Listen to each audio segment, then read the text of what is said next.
Welcome back to my YouTube channel English Z. आपको बताएं, आपका जो सेशन है वो चल रहा है स्पोकन का। यहाँ पर आपको हम स्ट्रक्चर वाइज स्ट्रक्चर दे रहे हैं।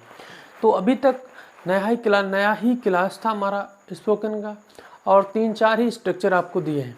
तो आइए आज एक बेहतरीन स्ट्रक्चर के साथ में आपकी इंग्लिश को इम्प्रूव करते हैं और आपको इंग्लिश बोलने में जितनी भी मदद होगी वो हम पूरी करेंगे। तो देखिए, आज का जो हमारा क्लास है वो है किस पर आपको बताएं, वो हमारा है इन द हैबिट ऑफ, मतलब कि आदत। जैसे हमने कहा उसको खेलने की आदत है, ऐसे सेंटेंस जो आप बोलते रहते हैं उससे खेलने की आदत है, उससे टाइम वेस्ट करने की आदत है। तो ऐसे सेंटेंस को कैसे बनाया जाए, हिंदी में जो सेंटेंस लिखा है उसको चेंज कैसे किया जाए, तो आज इसी पर हम अपना क्लास आपको देते हैं। तो आइए, और कुछ हमने सेंटेंस यहाँ पर पहले से ही लिख दिए हैं।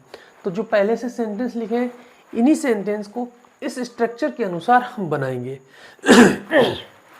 देखिए, कहता है तुम्हें शोर मचाने की आदत है। अब समझो, यहाँ सब्जेक्ट होगा और हेल्पिंग वर्ब होगा। हेल्पिंग वर्ब प्रेजेंट है तो इज एम आर होगा, फिर वाज है तो क्या होगा, वाज है वो सॉरी पास्ट है तो वाज वर्ब होगा। फिर हम आदत के लिए हम इतना सा यूज करेंगे ये, तो इन द हैबिट ऑफ, उसके बाद में ऑफ के बाद में लगाएंगे वर्ब की फोर्थ फॉर्म। ठीक है, वर्ब की फोर्थ फॉर्म, फिर अदर वर्ड लिखेंगे। यहाँ पर हमने लिख दिया है कि आदत है या की आदत थी, मतलब कि ये हमारा प्रेजेंट हो गया और ये हमारा पास्ट हो गया। ठीक, आइए पहले सेंटेंस को बनाने की कोशिश करते हैं और बन जाएगा और आपको बोलने में बहुत ही हेल्प मिलेगी। कहता है तुम्हें शोर मचाने की आदत है, तो सब्जेक्ट लिखना है, तुम्हें को लिखते हैं यू। अब है के लिए प्रेजेंट है, इसके लिए लगाते हैं आर।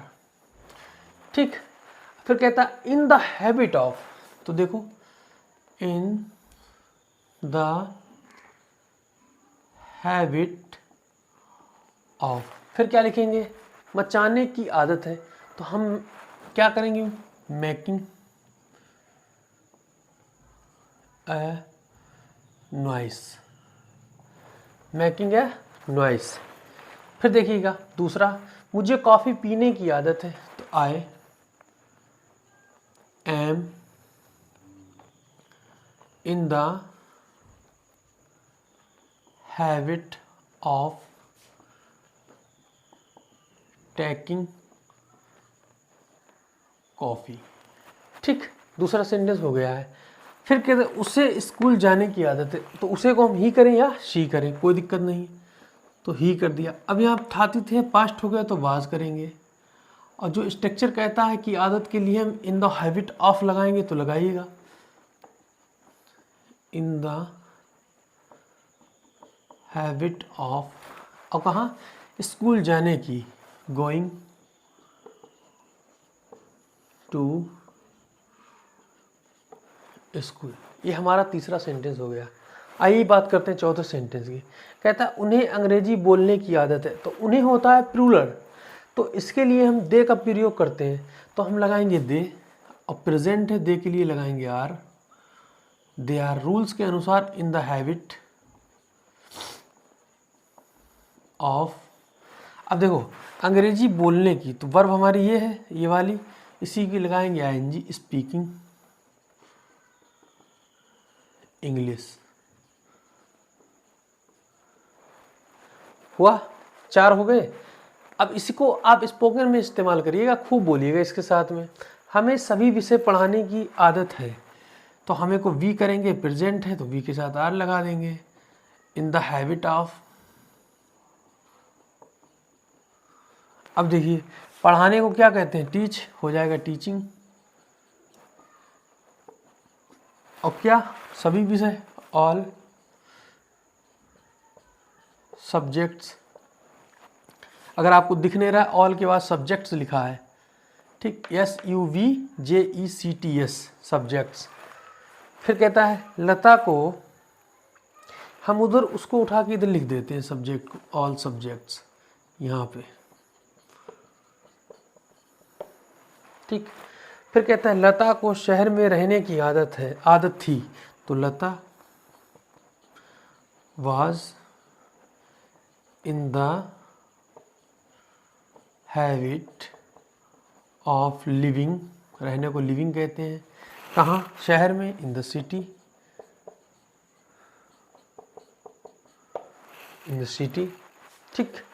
विनय को सत्य लिखने की आदत है, Vinay is in the habit of, लिखने को कहते हैं राइट, हो जाएगा राइटिंग,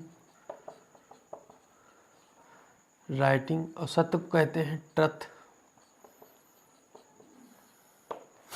तो यहाँ पर मैंने आज आपको किसके बारे में, ये देखिएगा, इन द हैबिट ऑफ, ये देखिए, इन द हैबिट ऑफ,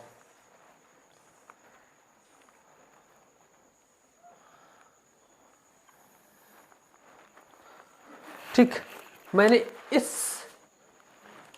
शब्द पर, इस वर्ड पर, ये छोटा सा कॉन्सेप्ट स्पोकन में in the habit of plus verb की फोर्थ फॉर्म लगेगी, जिसको की आदत या की आदत कहते हैं।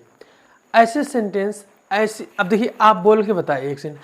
मैंने कहा उसे अंग्रेजी बोलने की आदत है, बोलो, कैसे बोलो, ऐसे बोलोगे, ही, उसे अंग्रेजी बोलने की आदत है, he is in the habit of speaking English, उसे नाश्ता बनाने की आदत है, he is in the habit of preparing breakfast. इस तरह से आप बोलिएगा, जितने चाहें उतने सेंटेंस बोलिएगा, एक नहीं 1000 बोले। आए समझ में? करते रहे प्रैक्टिस, ज़बरदस्त प्रैक्टिस करिएगा, हिला दीजिएगा सबको। ठीक है, मिलते हैं अगले क्लास में, तब तक के लिए थैंक यू, बाय बाय।